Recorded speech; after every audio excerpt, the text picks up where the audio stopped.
Nós chamamos de conjunto dos números racionais, conjunto formado por pares ordenados ou frações da forma A sobre B, onde A pertence a Z e B pertence aos inteiros diferentes de zero, nos quais nós vamos adotar as seguintes definições. Primeira, definição de igualdade. A relação A sobre B é igual a C sobre D, se e somente se o produto de A por D for igual ao produto de B por C.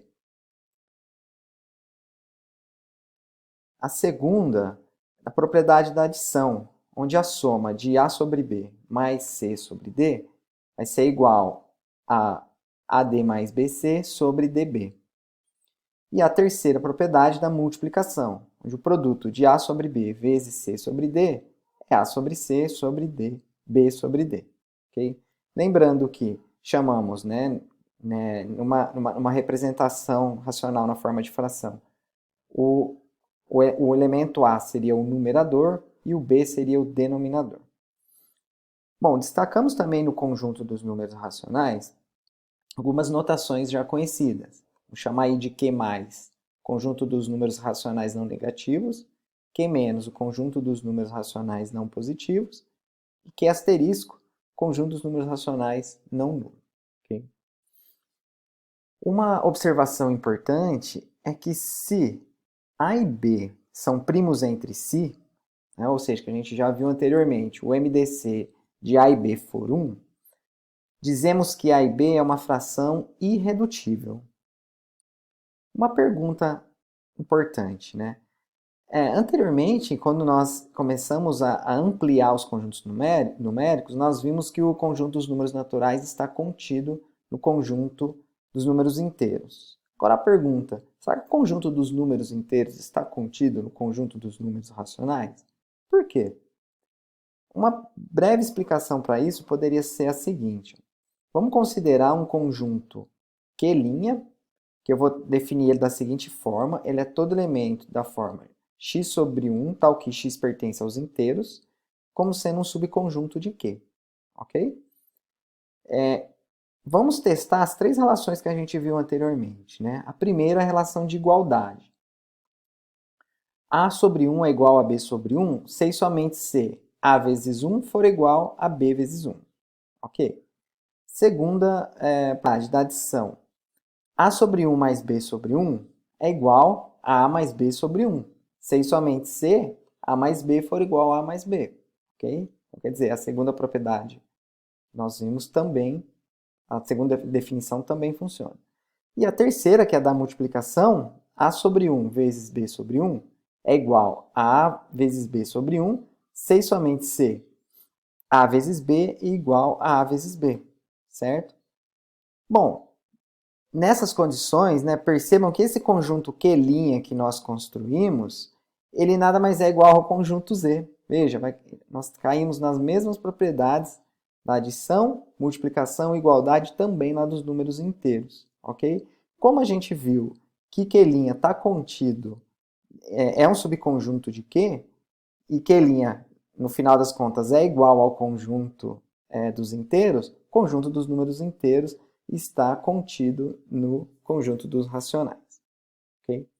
Assim como nós fizemos nos outros conjuntos, vamos brevemente estar discutindo as operações agora no conjunto dos números racionais. Como nós temos visto, os conjuntos nada mais são do que ampliações dos anteriores, em relação de suas operações também. Né? Então, todas as propriedades da adição e da multiplicação que nós vimos no conjunto dos números inteiros, elas também vão estar funcionando no conjunto dos números racionais. Porém, a ampliação, ela vai ter uma propriedade na multiplicação, nós vamos chamar aí de M4, que é a propriedade simétrica ou inversa da multiplicação. O que ela vai dizer? Ela vai dizer o seguinte: para qualquer AB pertencente a Q, com AB diferente de zero, existe A sobre B pertencente a Q, tal que A sobre B vezes B sobre A é igual a 1. Ok? Então, essa relação nos permite dizer, definir a divisão no conjunto dos números racionais, ok? Ó, aqui na verdade é B sobre A, tá? Depois vocês consertem aí, tá? Então, nós podemos definir divisão no conjunto dos números racionais, estabelecendo a seguinte relação, ó.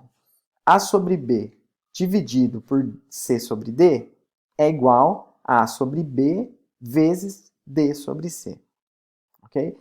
Em outras palavras, nos números naturais para os inteiros, nós ampliamos a operação e chegamos até a subtração. E agora, dos inteiros para o racional, nós chegamos na divisão. Os números pertencentes ao conjunto dos números racionais, eles podem ser representados no formato de fração, como nós já vimos aqui, e eles também podem ser representados, ter sua representação no formato decimal. Tá? Bom, vamos ter dois casos nesse tipo de representação. Primeiro, primeiro caso, o número decimal ele vai ter uma quantidade finita de algarismos diferentes de zero. Então, por exemplo, 3 sobre 1 pode ser representado como 3. 1 sobre 2 pode ser representado como 0,5. 1 sobre 20 pode ser representado como 0,05. Perceba, uma quantidade finita de algarismos diferentes de zero. Okay? Um número pertencente ao conjunto dos números racionais, ele também pode ter a sua representação como uma dízima periódica. Ou seja, ele vai ter uma quantidade finita de algarismos que se repetem periodicamente. Então veja, não é que ele tem uma quantidade infinita de dízimas depois da vírgula. Na verdade, ele tem uma quantidade finita de algarismos que se repete de forma periódica. Então nós sempre vamos encontrar uma periodicidade nessas dízimas periódicas. Okay? Um exemplo, o número 1 sobre 3, ou 1/3. Né? Sua representação periódica é 0,33333, onde o 3 é um número, quantidade finita de algarismos que se repete periodicamente. Né? Então ele vai estar se repetindo aí uma vez. Né? O período dessa dízima periódica é 3. 2/7 é igual a 0,285714. 285714. Perceba que o período é 285714. Esse período vai, essa quantidade finita de algarismos, ela se repete periodicamente. Okay? Nós podemos representar isso colocando 3 pontinhos aqui no final, ou dessa forma também, com um risquinho em cima, que indica que o período dessa dízima é 285714.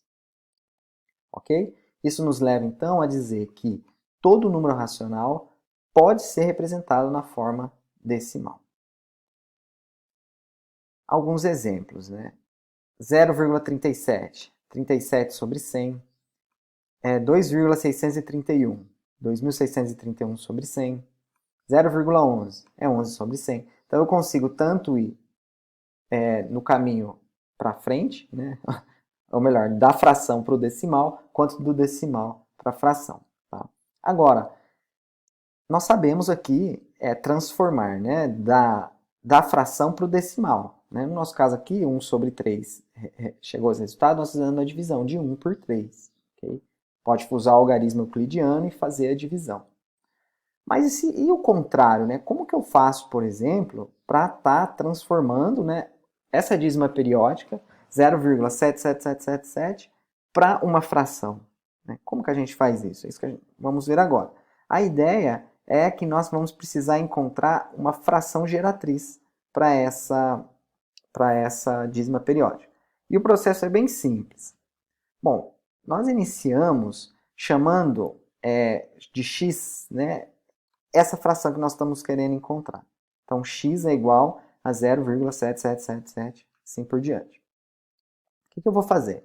Eu vou pensar em uma operação que faça com que essa vírgula, entre aspas aqui, tá, ande uma casa para a direita. Por que ela ande uma casa para a direita? Vocês vão ver que eu vou poder, por meio de uma operação, subtrair a parte periódica do número decimal. Né? Então, nesse caso aqui, perceba, o período de 0,777 é 7. Então, eu vou fazer a vírgula andar entre aspas, ok? Uma unidade à direita. Como que eu faço isso? Basta multiplicar o número por 10, ok? Como aqui eu tenho uma equação, quando eu vou multiplicar por 10, eu tenho que multiplicar toda a equação por 10. Então, além de multiplicar o 0,777 por 10, também vou ter que multiplicar o x. Isso me resulta 10 vezes x, 10x, 10 vezes 0,77, 7,7777.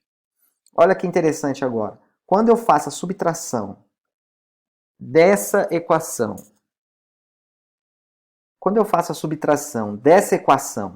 por essa, olha o que vai acontecer. Primeiro lado, né? 10x menos x, ok, 9x. Agora, quando eu faço 7,7777 menos 0,777, percebam que a parte periódica, uma é subtraída da outra. E só vai restar aqui um número inteiro. Ok? Então, a gente chega aqui, 10 menos x é 7, 9x é igual a 7, x é igual a 7 nonos. Então, 7 nonos é a fração geratriz da dízima periódica 0,77777. Ok? Mais um exemplo, né? Vamos determinar a fração geratriz da seguinte dízima periódica. 6,434343.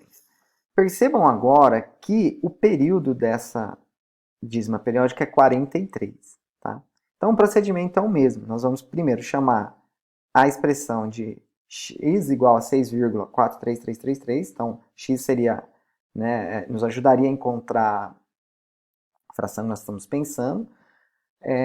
Porém, agora nós vamos ter, para fazer o período, né, para a gente poder subtrair da maior o menor posteriormente, nós vamos ter que fazer a vírgula, entre aspas, de novo, andar para a direita 2 vezes. Por quê? Porque se ela andar só uma vez, no momento que nós subtraímos uma expressão da outra, eu não consigo eliminar toda a periodicidade da dízima periódica.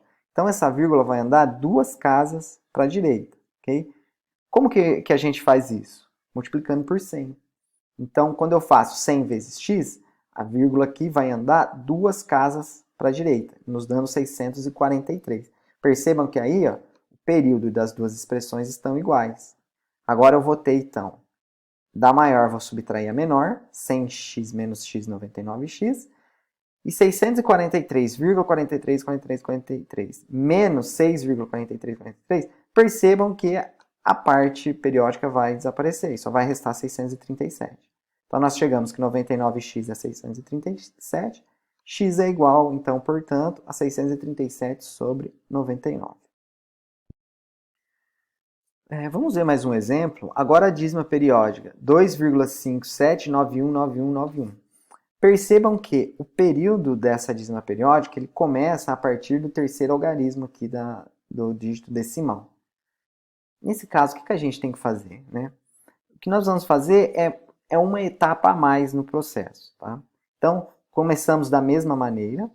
Vou estar chamando né, x igual a 2,579191. Okay? Percebam que eu preciso fazer a vírgula andar entre aspas, hein? Para a direita 2 casas, tá? Para ela poder eliminar aqui esse 57, a gente tem um período similar, ok? Então, eu vou multiplicar o x por 100. Quando eu faço isso, ó, a vírgula anda 2 casas e a gente deixa o número num período só, né? Lá, 91, 91, 91. O 57 aqui a gente, entre aspas, né, elimina. Na verdade, não é que elimina, ele passa para o outro lado da vírgula. Só que aí, se nós fôssemos fazer agora 100x menos x, nós teríamos um problema. Porque a hora que eu faço a subtração, ó, o período não desaparece. Né? Ele não vai desaparecer totalmente a parte periódica. Então, uma jogada agora é eu considerar essa expressão novamente e dar mais um passo além. Né? Então, olha, aqui, para igualar o período, eu vou fazer a vírgula andar novamente 2 casas para a direita, porque o período é 2. Então, para andar 2 casas para a direita, eu vou multiplicar aqui o 100x mais uma vez por 100. Quando eu faço isso, 100x vezes x dá 10.000x, e essa vírgula desse lado ela anda 2 casas aqui para a direita. O que vai me dar 25.791,919191. Percebam que agora ó, o período está igual e eu consigo transformar no momento de fazer a subtração eu consigo obter um número inteiro, né? Porque para mim não é interessante eu não ter um número inteiro aqui. Eu ia ter que fazer mais um processo depois, novamente, tá? Então, continuando da forma que a gente viu, eu tenho 10.000x menos x, me resulta 25.534, né? Porque a parte aqui periódica, ela simplesmente desapareceu, né? Desapareceu porque nós subtraímos. Efetuando os cálculos, ela chega que x equivale a 25.534 sobre 9.900, porém não é uma fração irredutível, a gente sempre tem que deixá-la na sua forma irredutível, então consigo simplificar essa expressão por 2, significa o quê? Que eu divido tanto o numerador quanto o denominador pelo mesmo número, e eu obtenho 12.767 sobre 4.950, ok? Bom, para finalizar o trabalho com o conjunto dos números racionais, vamos pensar nesse exercício aqui. Ó. Considere o número alfa como sendo 1 mais 4 sobre 10, mais 1 sobre 10 ao quadrado, mais 1 sobre 10 ao cubo, mais 1 sobre 10 à quarta e assim por diante. Se alfa for racional, coloque na forma decimal e na forma de fração irredutível. Okay? Vou deixar essa tarefa aí como desafio para vocês. No final eu coloco a resposta. E caso vocês enrosquem e não consigam resolver, eu vou estar ajudando vocês depois com outro vídeo ou mesmo na aula presencial. Ok? Para finalizar a nossa introdução aos conjuntos numéricos, finalmente vamos falar um pouquinho sobre o conjunto dos números irracionais. Ok? Bom, por que esse nome, né? Conjunto dos números irracionais, né? Como vocês podem perceber, até agora, aparentemente é toda uma lógica racional por trás dos conjuntos numéricos que nós vimos, né? A dízima periódica ela é totalmente controlável, nós podemos transformá-la numa fração tranquilamente, né? E tudo mais. De acordo com historiadores da matemática, né, os primeiros matemáticos a se verem diante de números que não tinham uma característica racional, vamos dizer assim, né, foram os pitagóricos. Os pitagóricos, isso aí por volta de 2.300 anos atrás, mais ou menos. Né. Conta-se por esses historiadores que quando esses pitagóricos, né, que eles eram alunos ou da escola, né, de Pitágoras, aquele mesmo do Teorema de Pitágoras, quando eles começaram a se deparar com números, por exemplo, com a diagonal do quadrado de lado unitário, eles tinham muita dificuldade em lidar. Por quê? Porque por causa de toda a representação espiritual que os números inteiros, né, apresentavam, né? Então isso gerou muito problema, né? Gerava muita dúvida, né? E muitas questões, tá? Bom, mas os números irracionais, que é o último conjunto que nós vamos estar vendo, né? Quando a união de todos os conjuntos que nós vimos até agora, ele vai estar formando o conjunto dos números reais, certo? Alguns números, né, a representação decimal dele, eles tem infinitas casas, mas não é uma quantidade, não é uma representação periódica. Por exemplo, ó, se eu considerar esse número aqui, ó, 0,10, 100, 1000, 10.000 e assim por diante. Percebam que não há uma periodicidade, não há algarismos finitos, né, com uma certa periodicidade. Números como esse são chamados de números irracionais. Então, vamos citar alguns exemplos. Ó. O número 1,2345610110111, né, que a gente não consegue identificar em uma periodicidade. Raiz quadrada de 2, né, ele é um número irracional. Né, ele é aproximadamente 1,4142. O π, né, π é um número irracional. Raiz quadrada de p, onde p é um número primo, também são números irracionais. Tá? Se alfa ele é irracional e r é racional, então são irracionais as seguintes operações. Alfa mais r, alfa vezes r, alfa sobre r e r sobre alfa. Okay? Então, por exemplo, embora 3 seja um número racional, raiz quadrada de 2 mais 3 se torna um número racional. 3 vezes raiz de 2. Embora 3 é um número racional, raiz de 2 é irracional. Então, 3 raiz de 2 é um número irracional. Raiz de 3 sobre 2 também é um número racional. Π sobre 4 também é um número irracional, ok? E nós vamos estar chamando, então, como eu já disse, né, o conjunto dos números reais, conjunto formado por todos os números com representação decimal, que seria, no caso, os números racionais, e as decimais não exatas e não periódicas, que seria, no caso, os números irracionais, ok?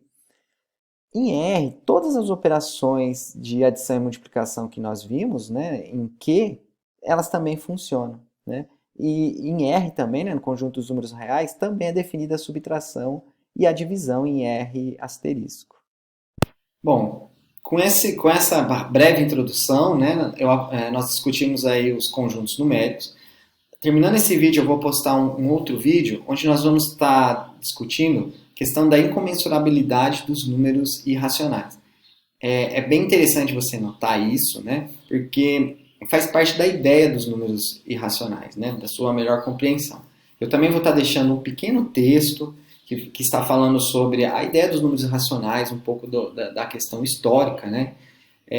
Eu sei que foi bem rápida essa parte introdutória, né, mas com agora esse vídeo que eu vou colocar complementando e também com as listas de exercícios que vocês vão estar fazendo, vocês já vão ter uma ampla noção sobre os conjuntos numéricos, ok? Então, bora lá para o próximo vídeo?